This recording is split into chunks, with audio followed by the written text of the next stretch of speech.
Evidence-based policy relies on strong data and measurements. So if you want to improve a development target like nutrition, you need to be able to measure that. But with fisheries and aquaculture, we often don't have the metrics we need to make sound policy decisions. This podcast is a part of a series on fisheries and nutrition and a movement to bring fisheries into international food policy and programming. Welcome to the Leading Voices in Food podcast. I'm Sarah Zubek, Associate Director of the World Food Policy Center at Duke University. My co-host today is World Food Policy Center alum and Michigan State University fisheries social scientist Abigail Bennett. Abby, it's great to have you with us again. Hey, Sarah, really glad to be here. We've got another full house today of guests, and this time with Harvard T.H. Chan School of Public Health ecologist and epidemiologist Chris Golden and fisheries planning analyst Nicole Franz at the United Nations Food and Agriculture Organization, FAO. So welcome and thanks for being here today. Thanks so much for having us. Thanks also from me. So I'll just jump right in. Garbage in and garbage out is what I often hear researchers say when referring to making decisions based on bad data or essentially no data. In your view, what are some of the most important data and information gaps for fisheries and aquaculture, and then subsequently for developing policy that promotes their contributions to food and nutrition security? One of the most interesting things is that as a society, we still don't know who is eating what and where. So we have all of this data on food production around the world. We have data on trade in many cases, but we don't really know who's eating things, what types of food they're eating, why they're eating it. And so all of these data are essential for us to understand food behaviors, nutritional status, and the emergence of sustainable food systems. Thinking about aquatic foods, we also have these same types of issues. Consumption data is really patchy. We also really don't understand how food is being distributed geographically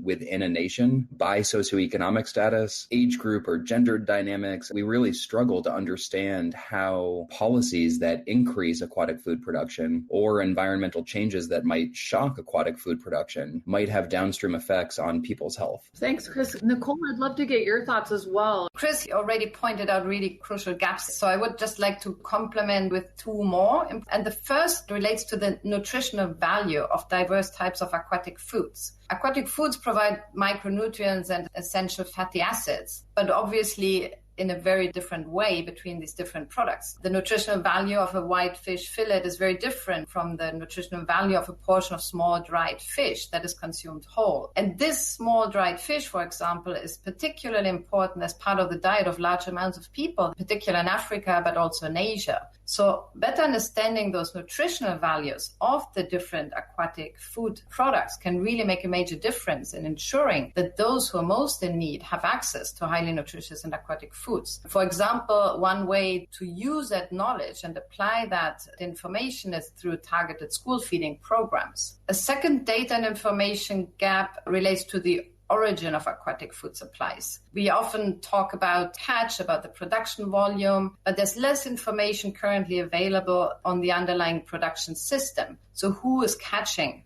that fish and what species is produced by what kind of production system? National catch statistics are usually not differentiating, for example, between large-scale and small-scale fisheries. But knowing these underlying production systems is really of crucial importance to inform food security and nutrition-sensitive policies. Small-scale fishers, for example, they tend to fish a larger variety of species in industrial fisheries, and this variety then also tends to be consumed, while what is coming from industrial fisheries, a good part of the catch is often not used for human consumption. In 2012, the World Bank, FAO, and World Fish worked together on a study that was called Hidden Harvest, the global contribution of capture fisheries. And in that study, it emerged that half of the global catch in developing countries is in fact produced by small-scale fisheries. Even more importantly, the study found that between 90 and 95% of these small-scale fisheries landings are destined directly for human consumption. So this really provides a strong justification to understand what the underlying production system is, because it has policy implications.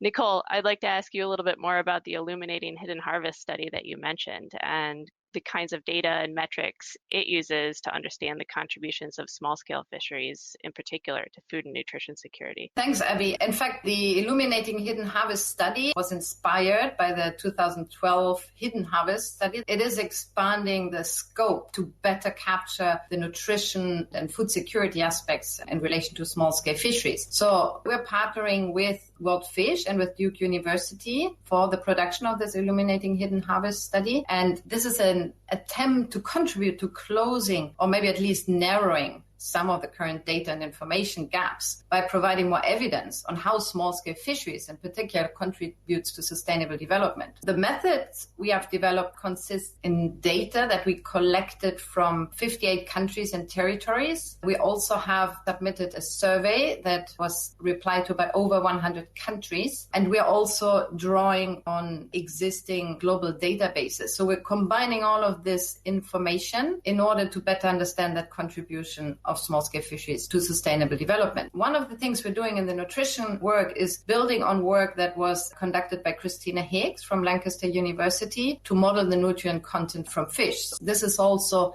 an attempt to model nutrient content more widely. And this should be helping to value catch in terms of nutrition rather than only in terms of economic value. The catches from small-scale fisheries are really very valuable in terms of nutrient richness, especially in terms of calcium, of iron, and zinc. And these are three nutrients that are often lacking in the diets, in particular in low and middle-income countries. So these findings are incredibly important from a policy standpoint because they're showing the need to secure small-scale fisheries production systems in a context of growing competition over access to water and coastal areas. But it really underlines the need to maintain those important food production systems that are servicing so much nutrients to, in particular, the most vulnerable and marginalized parts of populations. Within the Hidden Harvest study, we're also using an indicator of household proximity to fisheries to understand better how the consumption of fish supports the nutritional benefits of the consumers. And this has really helped to illuminate how important fisheries are for the diets, especially for some groups within the population, including children between 6 and 24 months, which is really a critical window for nutrition. So having access to affordable, nutritious aquatic food is fundamental. And using this indicator of household proximity to fisheries has really helped us to visualize how the benefits from small-scale fisheries are distributed within a country. Thanks, Nicole. That's really exciting. How can listeners access the results when they're available or keep up with the study as it progresses? We have a website and we're also sending out a newsletter and we're sharing how the study is progressing. And we are planning to release a study at the end of the year, and it will obviously be available online on the pages of the three partner organizations, FAO, World Fish, and Duke University. Chris, you had mentioned various databases. Can you explain a little bit more how that's filling the data gaps for diet and nutrient considerations for fisheries and aquaculture? What are we measuring here? There are so many different types of databases in different parts of the world being produced by different users, and all of them are so important, particularly in the ways that they can be used together. So why don't I just list of ones that I've used in my own work or am aware of. The Global Nutrient Database is jointly produced by FAO, the Food and Agriculture Organization, and IHME, the Institute for Health Metrics and Evaluation, and it produces an integrated nutrient supply estimate for all foods that are produced with the expectation that they are being consumed at the national level. And so you have consumption data that is then matched onto nutrient composition tables to understand approximately the nutrient supply at the national level. If you do some modeling to estimate how those national nutrient supplies are being consumed at subnational levels across age and sex groups, you can actually make estimates of nutrient deficiencies at the national level. This becomes really important in terms of targeting what types of food interventions or nutritional interventions need to be undertaken at national scales.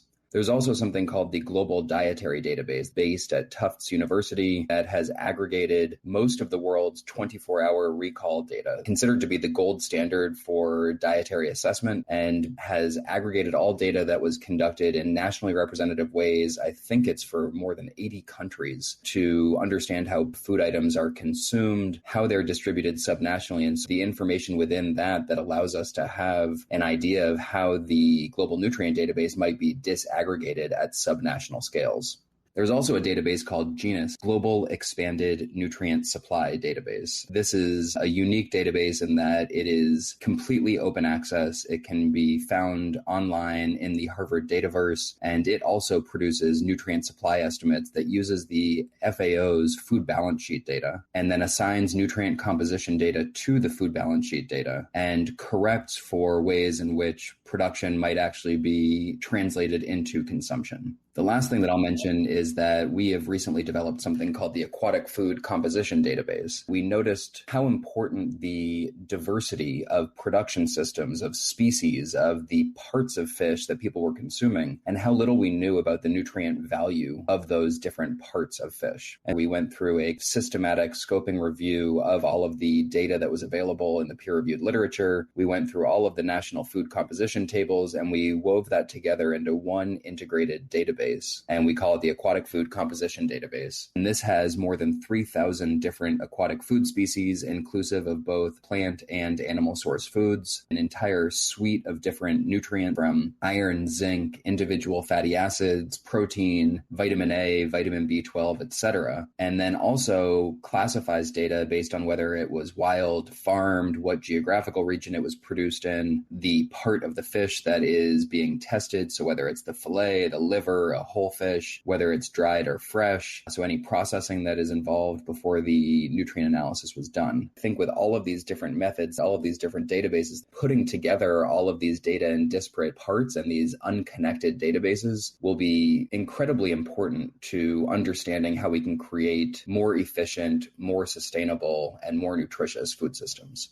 Chris and Nicole, you both laid an amazing amount of work out on the table, and it's really exciting because it does seem like the field is inching closer to being able to connect some of those dots and do some triangulation on some areas where there's some uncertainty and data gaps. And so, yeah, I do want to circle back around to this initial question that we posed, which is, so what is the significance of this work collectively for policymaking? What does this data enable us to measure about fisheries and aquaculture, and what are some of the implications for making better policy? I think one of the things to look at is the way that the aquaculture industry is really revolutionizing feed. We know that aquatic foods, on average, are so much more sustainable and have a much lighter environmental footprint than a vast array of different forms of animal source foods. So when we put it in that context, to think about the way in which feed products that go into aquaculture, which is the dominant form of environmental impact for most of them, and the way that they're being completely transformed by these interesting, innovative tech companies to look at ways that we can use plant feeds with adopted or generated nutrient profiles that really improve the ultimate end product of nutrition. I think that that is something to definitely keep a lookout for. That will have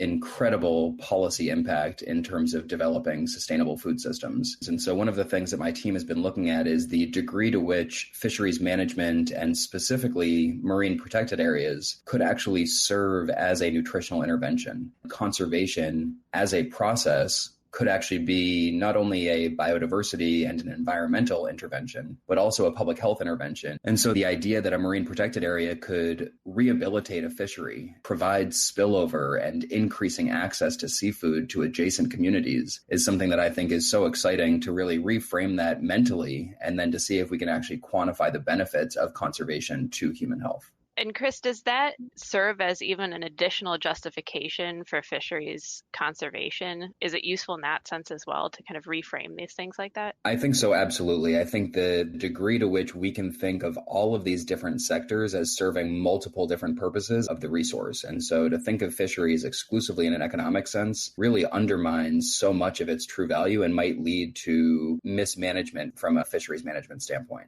Thanks, Chris. Well, I want to turn it over to you and ask the same question. What types of policies do you think might emerge from a lot of the work in filling data and information gaps? I fully agree with what Chris just mentioned. And I think hopefully one of the major results of better data and information is that there's more integrated analysis across different policy domains, such as fisheries and nutrition, should really allow for more coherence also across new policies. For example, these broader livelihood dimensions that are coming from the fisheries are really emerging and are valued. So by having this data sector, the fisheries sector, will really gain more recognition, because currently we see often that it's overlooked, it's not taken into account even in food security and nutrition strategies in many countries. So by having more evidence about these values and these multiple functions of aquatic food within societies, this really should help better policy making and help to optimize the outcomes of these different policies that are playing together in a more coherent way. There are a number of new global policy processes and policy instruments developing, taking aquatic foods more into consideration. One example are the voluntary guidelines for food systems and nutrition. These voluntary guidelines were endorsed earlier this year, and they specifically include aquatic foods. And we also see now in the preparations for the UN Food Systems Summit that aquatic foods is entering more and more the preparatory process of this UN Food Systems Summit. They often call it blue foods instead of aquatic foods. But we see now that the attention is growing and that the number of informal dialogues and the number of events are organized around that theme, because there is this recognition that aquatic food is really part of the system and it generates all of these health benefits which ultimately play out positively for society.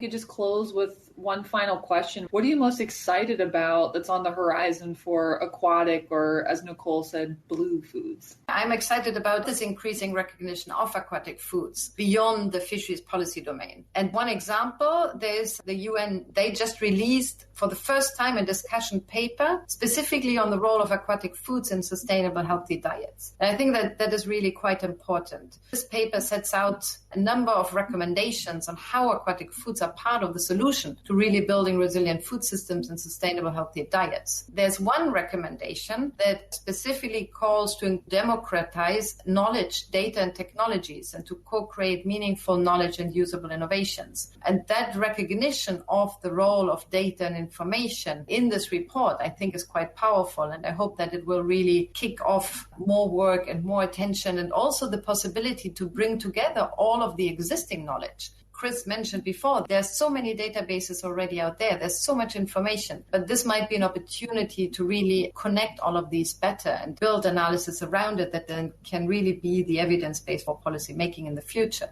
I completely agree with Nicole. This increasing recognition of fish and aquatic food products, it is incredibly important to elevate this recognition of how undervalued aquatic foods have been in the global food system. And one of the things I'm most excited about is not only raising the profile of that, but also integrating it and linking it directly into the terrestrial food system. We can't any longer deal with these two things as separate entities. There are enormous feedbacks in terms of the forage fish that are then used as fertilizer or feeds in terrestrial food systems, and the ways in which terrestrial food production then leaches into affecting our rivers and lakes and coastal water systems. We can't think of these things as detached. We have to think of them as one integrative and holistic food system. Well, thanks, Chris and Nicole. I wanted to mention, Chris, the paper that you noted is called Recognize Fish as Food in Policy, Discourse, and Development Funding, and that's actually available on the website of the Duke World Food Policy Center. Thank you guys for joining us today. Thank you so much. It's really great to have been here. Thanks a lot. Our guests today are Harvard University's Chris Golden and the FAO's Nicole Franz, and thank you for listening. If you'd like to subscribe to the Leading Voices in Food podcast series,